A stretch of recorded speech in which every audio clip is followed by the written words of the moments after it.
Hi, it's Chef Rick, and today I'm making bruschetta.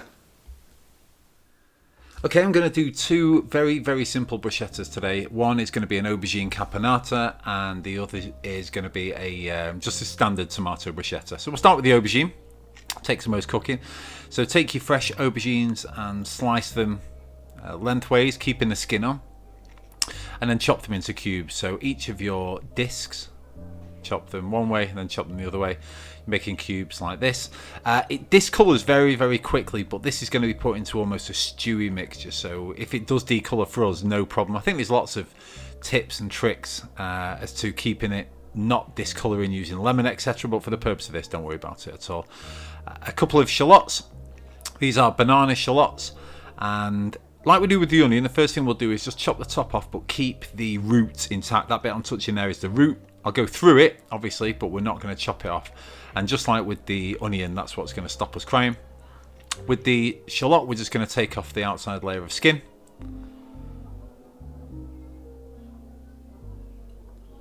And now I'm just going to cut it lengthways, just like we do with the onion.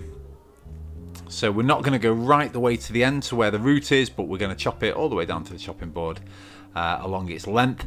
Unlike the onion, where we go sideways in, and I'll put a link to the chopped onion video in the description there. See, we carve into it at the end just to watch our fingers. You can't go into it horizontally, if that makes any sense. So we're just going to chop down vertically all the way, and we're still going to get our nice little chopped bits of shallot.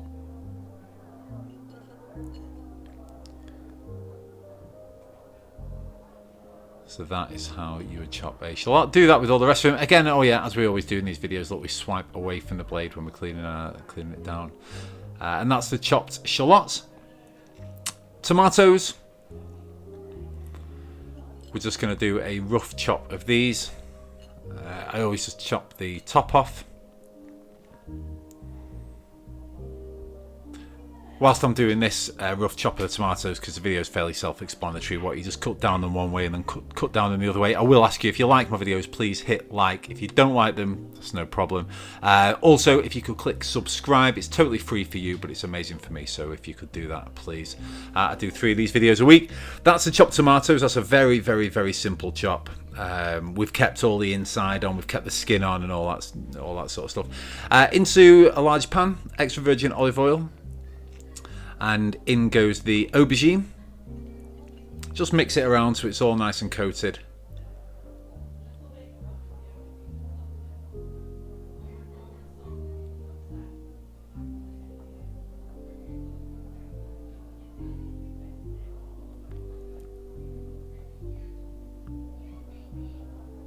So yeah, that's probably been cooking away now for about 5 minutes. It keeps itself really well. It keeps its texture really well. But once the smells becoming quite strong, and you can feel that the edge of it a little bit soft, it's got a bit of coloration on it. It's coloured ever so slightly. It's gone darker. Basically, take that out of the pan. Leave that pan. It's got some olive oil in there, but add a little bit extra. Add a bit more extra olive oil. A bit more extra virgin olive oil. You saw what I was trying to say there. And then the shallot. So that shallot is now frying in a pan in the olive oil. Make sure it doesn't catch or burn in any way. Control your heat. I've had to just turn that down ever so slightly. And now the celery. So again, the thing with a caponata like this, it will really melt down in the pan, so you don't need to be too careful about your veg. But the celery we've just chopped into chunks. If you want them uniform and even, put your piece of celery next to each other as you chop down. But that's what we're looking for with these chunks. Again, if you really want to melt it and make it more of a sauce, chop those down even finer, but for now it's going to be how you want them. Into the shallot, we're going to add the tomato. See all the steam coming off that straight away. All the liquid is still inside that tomato, of course. So you're just going to break it down. Again, it's on a medium heat. The shallots are going to tell you whether or not it's too hot, because they could burn or catch. The very first clue with a shallot, an onion or garlic is going to be the smell. And then if you look, if there's any brown bits. But anyway, with this, there's none. We've cooked this for probably another further 10 minutes just to break down those tomatoes. And now back into the mixture, we're going to add the aubergine.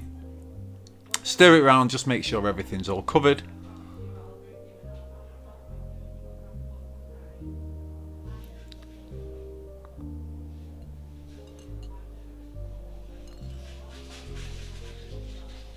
Okay, so now we're going to add some capers. The capers are in a jar with brine. It's like a salt water, so I just put them in normal water, let them sit. Just 2 teaspoons of capers, and then in with the celery and raisins. All the exact quantities are of course down in the description of this video, and some red wine vinegar. And then we're just going to season it with black pepper and salt.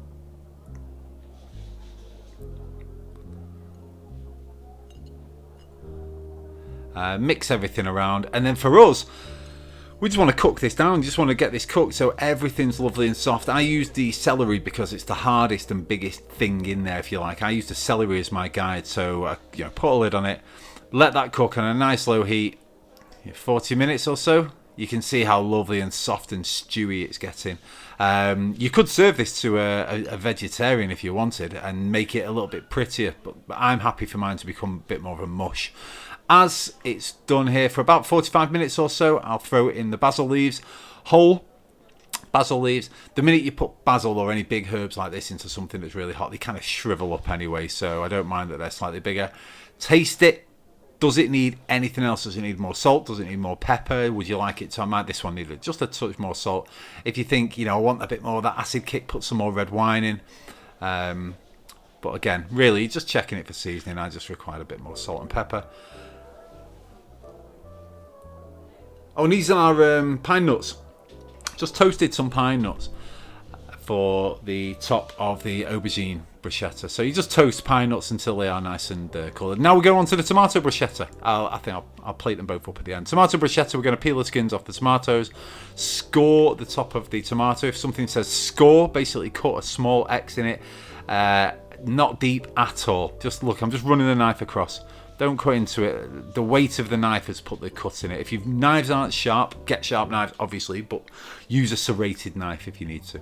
Boiling water, straight off the stove top, all the tomatoes in there for 1 minute. Just let them be. Don't put it back on the stove, don't do anything with it, just let them be. After a minute, scoop them out. And now these will be nice and easy to peel. That you don't need ice baths or any of the rest of it. Just do my method. Look how easy that is, and then that is a peeled tomato. Very strange looking thing, but I'm just showing you how perfectly it works. There's no picking bits off like old wallpaper. It will just peel straight off. Cut out the middle, the core in the middle. So cut out the middle, and then I also use my fingers to work out all the seeds and all the juice that's in the middle. All I want is that tomato flesh. So there's no skin, you've taken out all the seeds, you've taken out all the juice, and you're just left with that absolutely perfect tomato flesh, which we chop really roughly. You don't want to over chop this. I go at it both ways, but if you spend too long chopping this, you're just going to have almost, not obviously not tomato puree, but like a puree of tomato, just too much of a mess. So you definitely want to work the knife through it a couple of times like that. But yeah, don't overwork it. Basil leaves, more basil leaves again. So pack them all nice and tight in my hand like a cigar, and then just chop down. This if you want to have chopped basil. Do this with any leafy herb. It's just a really nice way to chop things very simply, very easily, without having to keep going back and forth, back and forth. And the less chopping of greeny herbs, the better, because they will discolour. They'll go black at the edge where you chopped them. That is if using a metal knife. The basil goes into the tomato. I shook that off a bit there because I was gauging it, because you want this to be tomato heavy, of course. You want it to be red on top of your bruschetta. It's so obvious. So don't put in more green looking things than red. If that makes any sense at all. Minced garlic, extra virgin olive oil, and some balsamic vinegar. The balsamic vinegar just sweetens it up. Don't ever put sugar in with this. I've seen lots of recipes that call for that. Use balsamic instead. Mix it round. Can you see what I mean, what I was saying about the green and red? You can see that's definitely more of a red colour with flashes of green rather than something that's green with red. You get what I'm saying. Salt and pepper. Don't be afraid of the salt on this one. Obviously, you can keep adding more, you can't take out. But tomatoes, you'd be surprised how much salt something like this actually needs. That is the tomato bruschetta topping there, mixed up at an embarrassingly small amount. I was ashamed by our guests when I pulled these out, because everybody wanted it and I had to go and make more. So yeah, but that's it. That's a very, very simple topping. You're going to use a ciabatta. I'll put a link in the description. I'll put a link above to a video of how to make one of these. But just basically get a ciabatta and slice it diagonally, and you want it about that thin. Drizzle your pieces with extra virgin olive oil and just put them under the grill. Keep on top of them, keep watching them, because they can catch, they can burn a bit quick. Turn them over. You don't need to re-olive oil them again on the other side. Although, oh, here we go, I do it. There's no need really to do that, because the olive oil does run through down onto the other side, but either way it doesn't matter. There they are, lovely and hot. Toasted ciabatta. You can smell it now, I am sure, but this is where it goes to the next level. The reason bruschetta is called bruschetta is this act. It is brushing garlic. So it's the brushing bruschetta. I think you've got what I'm saying here, but that's why bruschetta is called bruschetta. It's toast that's had this brushed garlic and then any other topping on there. So yeah, this is amazing. This is a lovely little thing. You feel very Italian while you're doing it. The smell, obviously, that comes off the hot bread as the hot bread hits against the garlic. Yeah, it's absolutely lovely. Now, whatever you choose to top them with, it's on you. So this first one is an aubergine caponata, which is just absolutely just delicious. It's rich and it's yeah, it's just very, very, very Moorish, very, very nice. Topped with some toasted pine nuts. That's them.